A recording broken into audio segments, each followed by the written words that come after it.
Here's how to instantly improve a Model 3 with 4 secret tips. The rule is if you learn something from this video, you have to subscribe and hit the like button for the algorithm, of course. Tip number 1 is God spots. The first spot you need to know is by P2 cars. If you walk up to this part of the wheel, it gives you a perfect head glitch towards the box cut.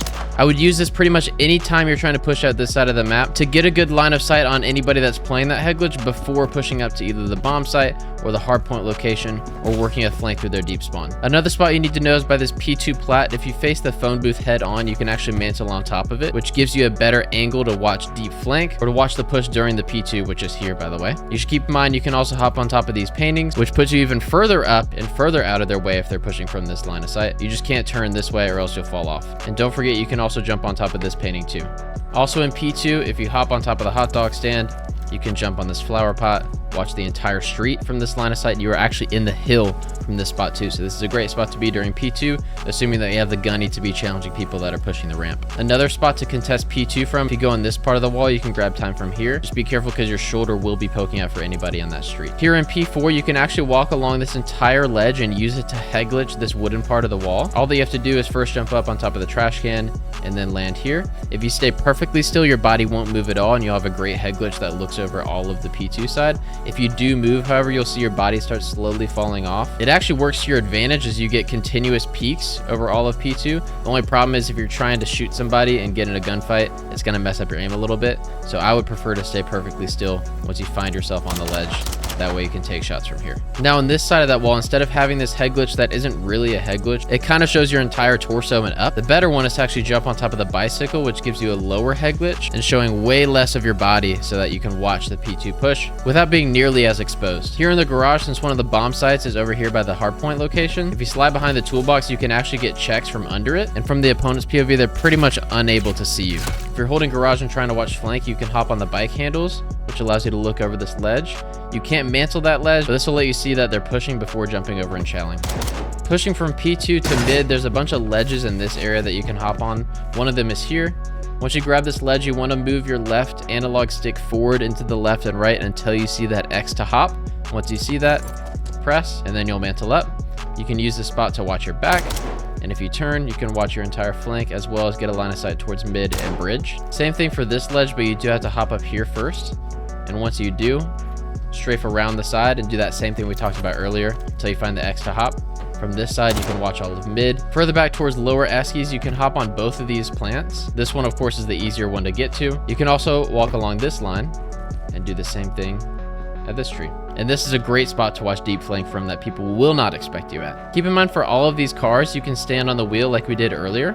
This gives you a nice line of sight towards that low bridge and top bridge, a great spot to watch flank from. And this one's a little bit different. You can actually hop on this ledge, which allows you a line of sight towards the stairs, towards anybody lower in the hardpoint. If somebody happens to be stair glitching there, this is a better angle to chow them from as well. If you're trying to push from this side of bridge up to the top, keep in mind that you can hold down your mantle button, which allows you to double mantle the second ledge, getting you up top bridge even faster. And you can do the same thing on the other side as well. Just hold down your X button as you're climbing up. Here in U, there's a bunch of off angles that you need to know if you're playing Search and Destroy, trying to defend the bomb site that's here. The first one on this right side, you want to hop on the couch and then on the sign. Then you can back up onto these signs right here.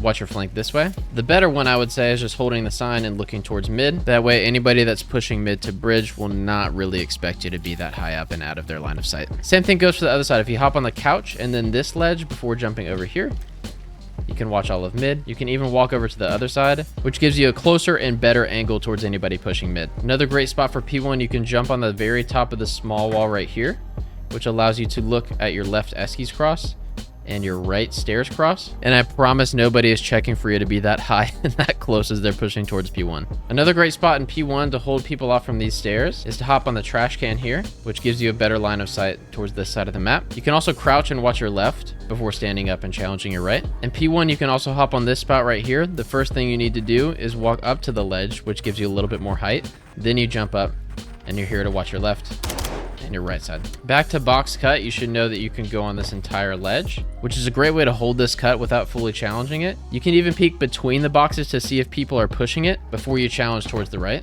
If you're trying to flank this wall, if you line yourself up with a bike, you can jump up on top and challenge anybody that will be here. And from this side of that head glitch, you can actually jump into the AC unit, which if you turn left, allows you to look if anybody's on top of the cop car or pushing towards P2. You can hop on this ledge right here, which gives you a nice head glitch over these boxes so that you can chow anybody at cop car or pushing up to the right side of the street. And if you're trying to watch flank from box cut, you can walk into this cabinet before laying down and turning to your side. And from your opponent's POV, you'll actually be stuck halfway in the wall. And I promise nobody pushing from this side is going to expect you that deep in that corner. So if you plant towards this side of A bomb, you can of course back up into garage and check from here. However, this is mostly predictable when it comes to search and destroy on Rio. So another great angle is actually to back up further into garage. That way you can lay down and check the bomb from underneath the van before standing back up and holding this corner to watch your own back. Now, if you find a way to plant A for this corner right here, you can back up towards the street, and underneath P2 plat, you have a line of sight towards bomb right here. If you stretch B bomb towards this corner here, you can back all the way up to bridge, break through these doors, and from the staircase, you can jump and check bomb that way. And if you stretch towards this corner of B bomb, you can back all the way up, down vending steps, and get a safe peek from this side of the map before backing up and playing your life. Tip number 2 is spawns. Starting with P1, it's very simple. The spawn points are either going to be towards the offensive spawn or the P2 side, or towards the defensive spawn or the P3 side. Fortunately, this hill doesn't get very mixy as you see on the minimap in front of you. Spawners are typically coming either completely from one side or completely from the other side. It's a very easy hill to lock down given that you have the kills for it. The thing you need to watch out for is flank routes. So it's very easy to flank all the way through the P2 side or all the way through the bridge side to contest this hill. So count your numbers, make sure that you have 4 down when you get those 4 kills, and set yourself up for P2. And speaking of P2, your main spawn points are going to be towards the P4 side or the box cut side, or back here by secret and the offensive spawn. In my opinion, the better spawn for you is going to be the secret side, so you want to have somebody blocking all the way back here. Now, what you absolutely need to know about the P2 spawns is that if you get the box cut spawn, it's very possible that the opponents are still spawning behind you. That's a very common parallel spawn to have on this hill. So if you find yourself spawning box cut or behind box cut, make sure you check your back or your side accordingly, because that area of the map is not always as safe as you might think. However, if you do spawn up near the offensive spawn or the secret side, it's generally pretty safe to say that your opponents are going to be coming from the box cut or the ramp side of the hill. You might need to check for people hitting routes through mid, but other than that, it's a pretty safe bet that they're coming from your front. So now for P3, it's a pretty safe bet you're either going to be spawning at the defensive spawn or closer to mid in the P1 side. The favorable spawns are going to be here in the back, so you want to have at least one person blocking that while the rest of the teammates are pushed out on hill or even pushed up to mid to force the teammates even further back. There's so many open areas into this hill that it's yet another time that you need to be counting if you have a clean 4 wipe or if you're missing one player that could be hitting a fancy route towards box cut or over towards the bridge side. Other than that though, this is a very easy hill to lock down. Just make sure that you're blocking the back, and once you get people in the hill time, you're pushed up towards mid to cut the opponents that are going to be pushing from the front. P4 is up next. As you might have guessed, the spawn points are either going to be towards the defensive side or towards the offensive side closer to P2. The favorable side for this hill is probably going to be the defensive spawn. The main reason is that you have these head glitches towards the hill that allows you to check your own front. Make sure that you have somebody posted up there before you get nice and comfortable on this head glitch. Otherwise, you're going to need to find a way to watch it yourself. And if you do end up getting spawned on the P2 side of this hill, it might be a good idea to take a long route through mid or even through the next hill at bridge to get your team spawns and to even flank opponents that might be playing those head glitches that we were talking about earlier. And P5, another pretty simple hill to determine where they're coming from. It's either going to be my front side towards the offensive spawn or my back side towards the defensive spawn. What you need to lock down here is mid. Any team can push up to mid and flank, so make sure you have somebody there watching it either from the bridge or from you. That way you can hold the hill and watch your own front. The favorable side for this hill is most likely the defensive spawn. Not only do they spawn closer, it's just a little bit easier to hold the hill from that side. And the good news is that's also the favorable spawn from the previous hill. So if you can maintain those back defensive side spawns, that's going to be very important stringing together P3, P4, and P5. Tip number 3 is nade spots. From the offensive spawn, you need to know how to nade the top mid and top eskies push as they get there before you do. So to do that, off spawn, I like to jump up on these columns right here before looking up and sending the nade. This will go through the glass at the very top and then land top mid for anybody pushing eskies to vending. Like I said earlier, this will go through the glass and bounce at the top of eskies close to the vending machine and deny anybody pushing up. You should know that the ordnance nade for that top esky spot is a lot easier and more consistent. Cutting down this left alleyway, just look over the corner of the building and send the nade. You don't have to jump. This will go through that glass and land on anybody pushing top eskies. So like I said, no jumping, just ordnance nades up and over the building, landing through the glass to top mid. The next nade you need to know is for anybody pushing this back alley over here. Off the offensive spawn, all you need to do is cut left. Once you get to the top of these stairs, jump and send it over the corner of that left blue building. This will land all the way back there and take care of anybody working that left head glitch. So like I said, goes up and over the blue building and will land at that alleyway for anybody that's holding that angle. The ordnance nade for this same alleyway back here is also a lot easier. Since the nades go further, all that you have to do is cut back towards the left alleyway before looking up the telephone pole and then sending it. You can send this one a lot earlier and quicker than you can with the non-ordnance gloves class.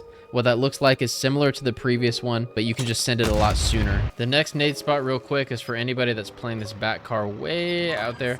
Since this is such a long distance nade, you will need ordnance gloves. Off offensive spawn, you're going to cut to the right. Once you get to these stairs, you'll jump and send the nade up and over the bridge. Should land over there by the car and blow up right at the car head glitch. Again, you will need ordnance gloves for this one, and you can send it a little bit earlier if need be. Once you break through these doors, all that you need to do is cook the nade, jump and send it. This will go over the vending machine and land at that same area that we pinged earlier. Like I said, this goes up and over the vending machine and will land at the top of those stairs right there. If you're trying to work the bridge side on defense, you want a nade that lands here. For anybody that's pushing towards this car or up to the bridge, what this looks like is cutting left off of spawn before jumping and sending it over the bridge. And again, this will land at that black car, going all the way over the bridge with the timing working out so that it's landing at anybody pushing that side of the street. Next nade is for anybody pushing the P2 side towards A. What this looks like from defensive spawn is cutting right. Once you get behind this head glitch, just jump and send. A little bit lower than you would think before breaking into garage and pushing towards the bomb site. Without ordnance gloves, again, you should go more for distance than you think. And like I said, it lands P2 for anybody pushing that side of the map. Tip number 4 is callouts. We have P1, vending, bench. This is U, top bridge, bridge stairs, P5 or bottom bridge, ice cream, P3 or red stairs, red eskies.